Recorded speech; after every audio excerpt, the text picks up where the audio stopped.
Welcome to Writer Pants on Fire, where authors talk about things that never happened to people who don't exist. We also cover craft, the agent hunt, query trenches, publishing industry, marketing, and more. I'm your host, Mindy McGinnis. You can check out my books and social media at mindymcginnis.com, and make sure to visit the Writer Pants on Fire blog for additional interviews, query critiques, and more at writerpantsonfire.com. Today's guest is Stephanie Robel, whose debut novel, Darling Rose Gold, is available now. Stephanie joined me today to talk about her research involving Munchausen Syndrome by Proxy in order to write her novel. So we're here today to talk about your new novel, Darling Rose Gold, which has gotten a lot of buzz already. A lot of people are talking about it, say that it will appeal to fans of Fiona Barton, Lionel Shriver, Riley Sager, anybody that likes true crime stories as well. So to start, why don't you just tell us a little bit about Darling Rose Gold and what it is about? Sure. So it's the story of a mother and daughter named Patty and Rose Gold Watts. And unbeknownst to Rose Gold, her mother had been poisoning her for her entire childhood for 18 years. And so Patty goes to prison for these abuses. And my book starts with Patty getting out of prison, at which point the now adult Rose Gold makes this sort of calculated decision to take her in. And then it becomes a battle of wits as we try to figure out what each of these characters want. And it is very much about Munchausen Syndrome by Proxy, which I know some of my listeners might be familiar with, but if you could talk a little bit about what MSBP is. Sure. So it's a mental health illness where a caregiver fakes or induces illness in the person that they're caring for, which is often a child. Mm-hmm. In order to gain attention for themselves and sympathy for themselves, correct? Yeah, yes, exactly. To gain attention or love from the medical community. So usually doctors and nurses. Darling Rose Gold is different from other books that talk about Munchausen Syndrome by Proxy because of the fact that you open with that reveal that this is in fact what happened, and it's more about the path forward. In this case, what I was really interested in doing is examining the why perpetrators do this. Do they know that they're lying? Do they think that they're doing what's best for their kids? And so in order to do that, I feel like you kind of had to be upfront, at the beginning and say, hey, these are the things that I, Patty, have been accused of, have been convicted of, and that kind of sets the tone for the rest of the novel. Mm-hmm. And I'm sure you probably had to do a lot of research in order to write this. Yeah, I read some memoirs, I read some news articles, I read a medical textbook, and all of that really helped to form these general profiles of both perpetrators and survivors of the abuse. And then from there, I was able to take it and flesh them out and make them my own characters.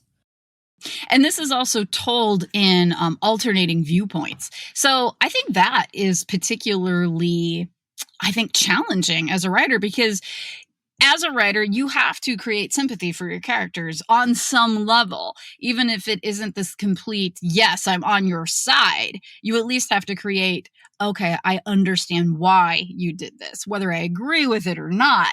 And I think that's something that my experience as a reader simply in reading the Game of Thrones books, which I read back in the 90s. I love to tell everyone I was way ahead of you. But I thought that George R.R. Martin did such a good job with the character of Cersei, and that we absolutely hate her. We find her despicable until we get her POV chapters. And when we get them, and I think that wasn't until the third book, might have been the second, but when we get Cersei's POV as a mother, and you see that everything she has done was for the benefit of her children, you begin to, if not necessarily sympathize with her, at least understand. So is that a challenge for you as you are writing Patty?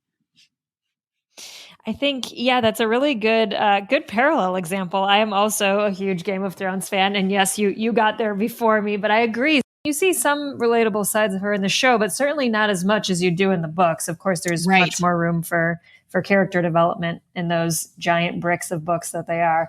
Getting back to Patty, yes, it was a bit of a challenge, but I think I just tried to put myself in her shoes and think somebody with this syndrome would be minimizing the terrible things they're doing and really focusing on the image of the perfect mother and caring for your child. And so that's what I try to do. And also just really focus on the parts of Patty that do make her a little more relatable or human, such as her own terrible childhood or her legitimate concern when Rose Gold was first born about her well-being, and she was having these breathing problems. And I think that vulnerability is probably pretty universal with new parents, where they just are almost frantic with worry of wanting to make sure that their newborn is okay. And so by emphasizing those things, I think instead of making it into this sort of like one-dimensional villain who's just like bad all the time.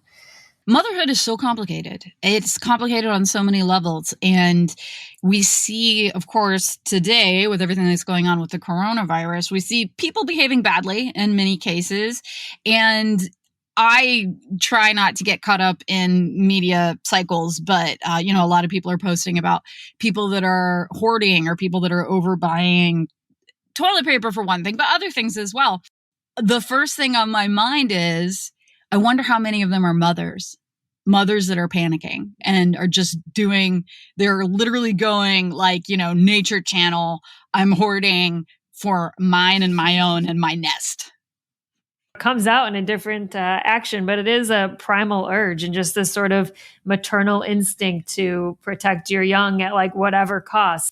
I'm not a mother, but I know it from watching my own mother, from watching my sister who has a baby. And it does feel like this sort of biological pull.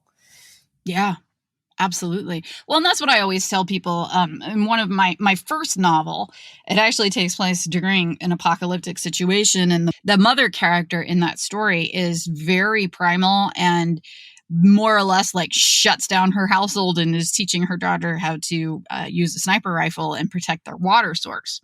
And so many people have emailed me and just been like, oh my gosh, she's such a terrible character. She teaches her daughter how to kill and not to love. And I'm like, well, but look at the environment. It's like she's teaching her daughter how to survive. That's what she's doing. She's being an awesome mom. Teaching her love and kindness is going to get her ass killed, right? So that is one of the things that, I think about when I think about motherhood. But Munchausen syndrome by proxy, which is, do you practice saying that so that you say it right every time? I've started abbreviating it to MSBP. Once I say it once, I'm like, okay, I got it out once, but it is a mouthful. Okay. I'm going to follow your lead then. Okay. So when you were researching MSBP, did you come across anything that like surprised you? Because of so many stories that are already out there, what kind of preconceived notions did you have? And were any of them corrected or had to be updated by your research?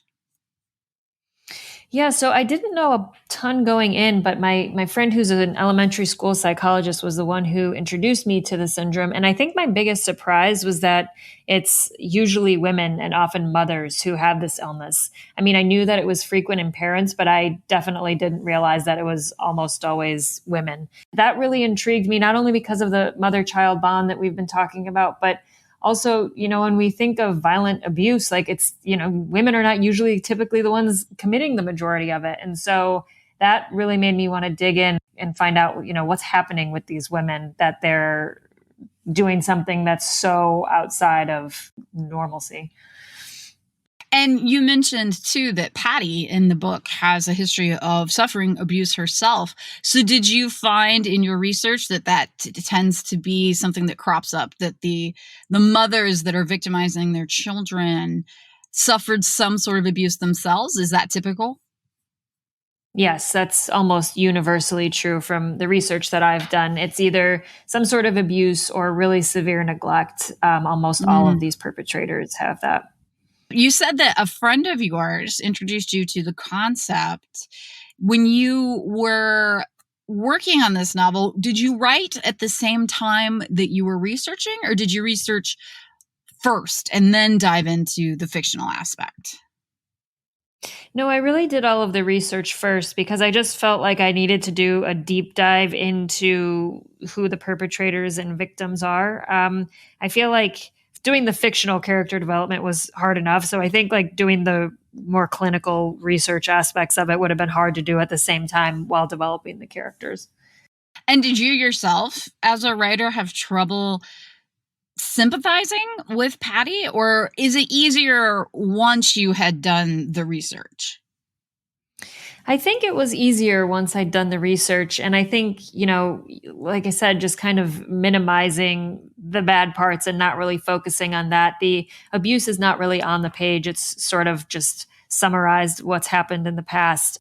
Yeah, in order to become her, I focused on the best parts of her a lot of the time. I mean, the reader knows that she's horrible. And I don't think that I think realistically, somebody with this syndrome would not be sitting there thinking about the atrocities they committed. They would be right thinking about everything else that they want and the things that are motivating them to do it. Absolutely. And the motivations are what is most important with any character and in any fiction. Always, motivation is what matters.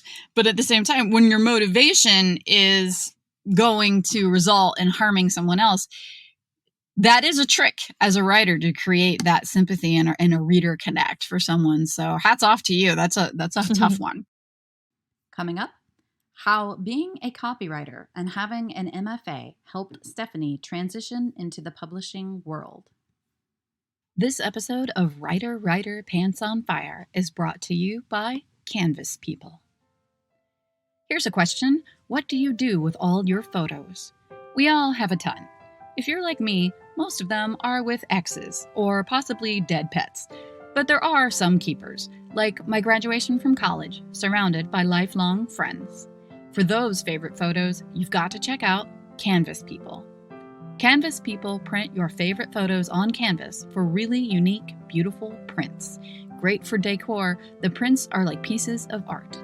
With Canvas People, you get your favorite memories printed to cherish and beautiful prints that look great on any wall. Get an 11 by 14 print, a $76.99 value for free.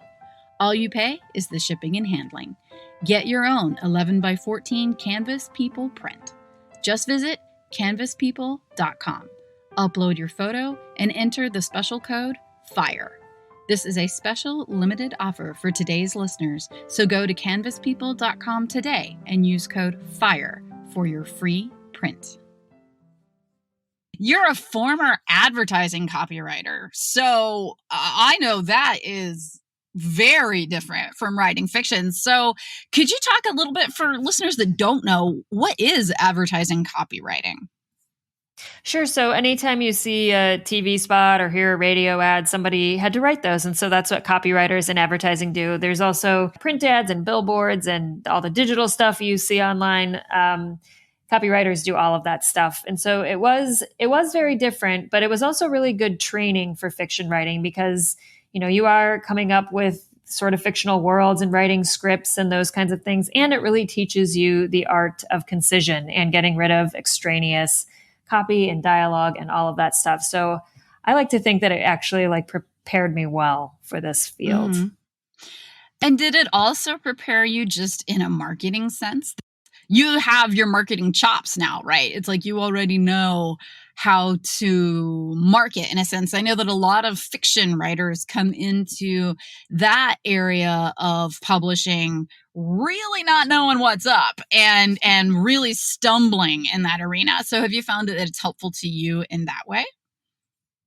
I think so. I mean, I think just having a general understanding of marketing, certainly there's a lot of nuance that's very specific to the publishing industry that I didn't know. And I think actually I kind of thought, writing an agent query, that won't be so bad. I've written this kind of stuff before, but it turns out it's still pretty challenging, even if you do have a marketing background. I mean, I think summarizing, 90,000 words into a few paragraphs is a challenge, particularly when you came up with the 90,000 words. So I still had my fair share of struggles.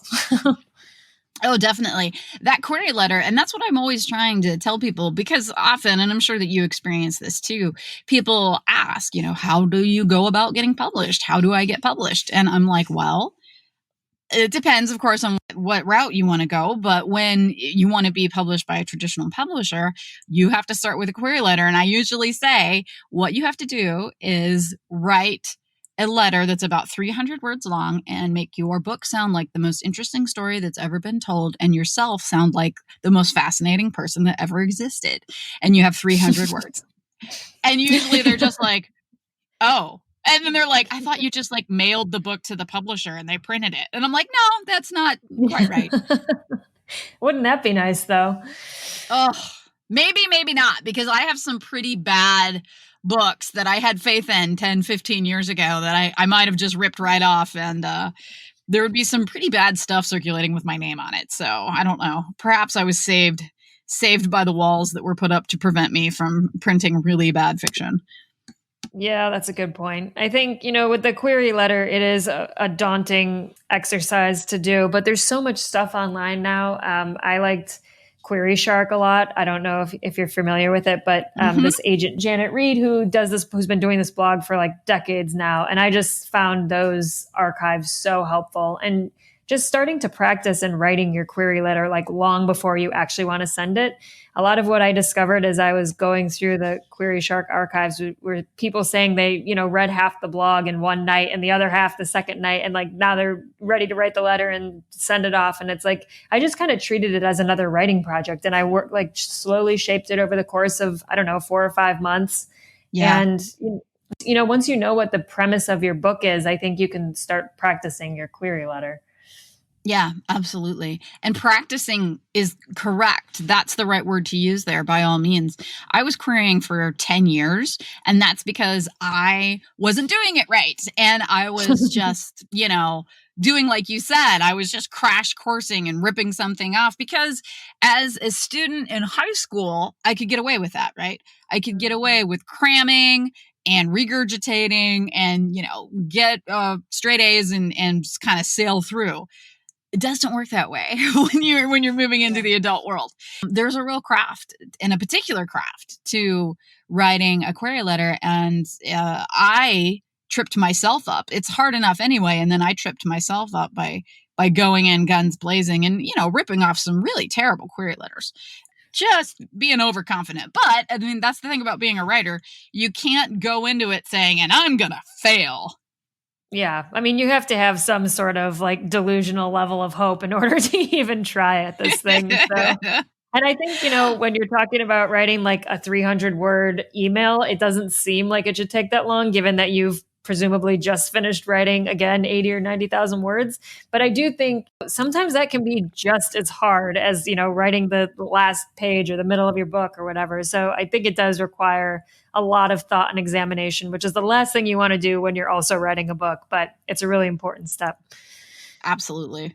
So you have your MFA. So why don't you talk a little bit? And I know that Darling Rose Gold was actually your MFA thesis, and it is your first novel. So why don't you talk a little bit about the experience of getting an MFA and developing this novel then as your thesis?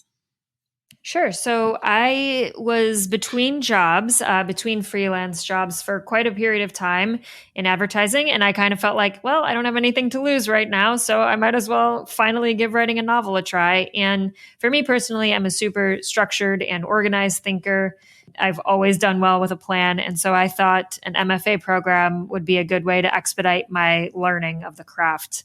I hadn't really been seriously working on fiction at that point. I was just kind of plodding along in my advertising jobs and just leaving the writing dream on the back burner. So I went to Emerson College in Boston, and it was basically a crash course in fiction writing. I was very lucky to really early on connect with this professor who became my thesis advisor, and she really shepherded me all the way through the process from page 1 in our workshop to the very end as my thesis. At the end of the program, I submitted it as my thesis, and then a few professors thought it looked kind of agent ready and suggested that I take it out. And so I did. Mm-hmm. And then at the end of your MFA experience, did anything about what you were doing with the book change? I mean, it's got a great hook and it's very high concept and marketable, but was there anything about what you turned in as a thesis that changed then in order to make it a sellable novel? The one thing I would say that once I signed with my agent that she encouraged was just there were a few small plot hole things that we kind of took care of. And then it was just kind of evening out the voice. So there were places where Rose Gold was perhaps like too crude or places where she was like too passive. And so that was always like my biggest struggle with this book, was getting Rose Gold's voice just right. And I continued to work on that with my editors when once the book had sold. Mm-hmm.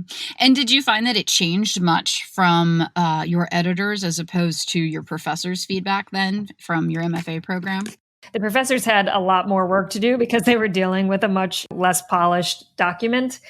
So by the time it got to my editors, it was more kind of finessing versus getting rid of huge like sections or chapters. But a lot of it was kind of in service to the same thing, which was just pushing the characters, pushing the voices, and just tightening up some of the stuff. What was that experience then, moving from the academic area then into the publishing? Like, you already had this marketing background from being a copywriter, but you're jumping into the query process and finding an agent.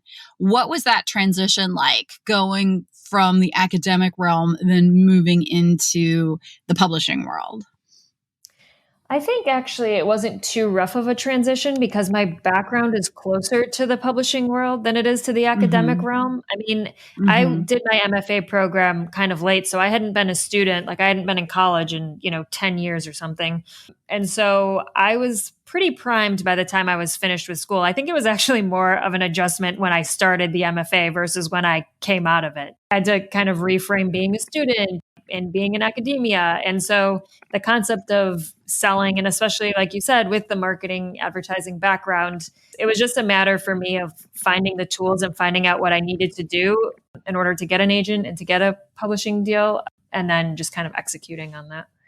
And how long were you querying then? It actually went really shockingly smoothly. From the time I sent the first query out, it took about a month to sign with my agent. Who is your agent? Yeah. My agent is Maddie Milburn. She's UK based, and so am I. So that's really nice to be able to see her in person all the time. And I actually did query both US and UK agents, but in the end, just her track record and just she as a person is lovely. And I just felt like we had the same level of ambition for my career. And so we just got on really well from the beginning. Then, being based in the UK, I know you had tours set up all across the United States that I am assuming have been canceled now. So That's a bummer. I mean, I'm dealing with the same thing. I was supposed to be on the road this entire month, and that all disappeared. But it is what it is. So are you kind of recouping by doing interviews like this, by having a social media presence? I know it's very difficult right now to make yourself heard and seen, but the good news is that we're producing content for people that like to be at home. So this could be a golden hour.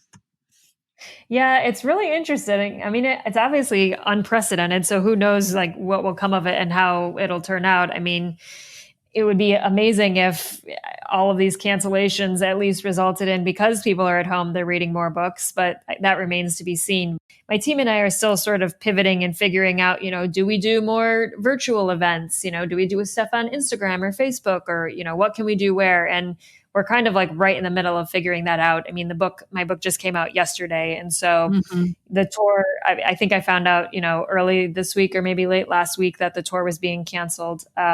So it's a bummer not to be able to celebrate with friends and family, but I think it's also a very interesting challenge to see what we can do instead when people are confined to their homes.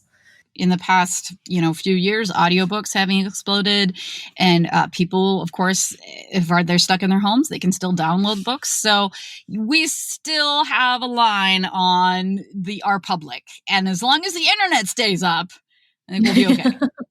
Oh God, imagine then. What would we do? I don't. It would be bad. It would be very bad. Why don't you let my listeners know where they can find you online and where they can buy your book, Darling Rose Gold? Sure. So my website is stephanierobel.com, spelled the same way as my name. And I am the most active on Instagram, which my handle is Stephanie Robel, again, same spelling. And you can buy my book anywhere that books are sold.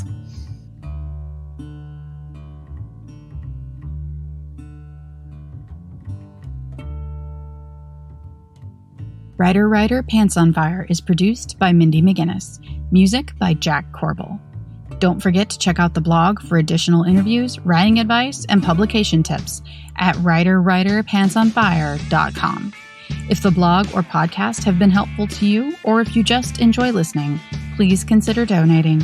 Visit writerpantsonfire.com and click Support the Blog and Podcast in the sidebar.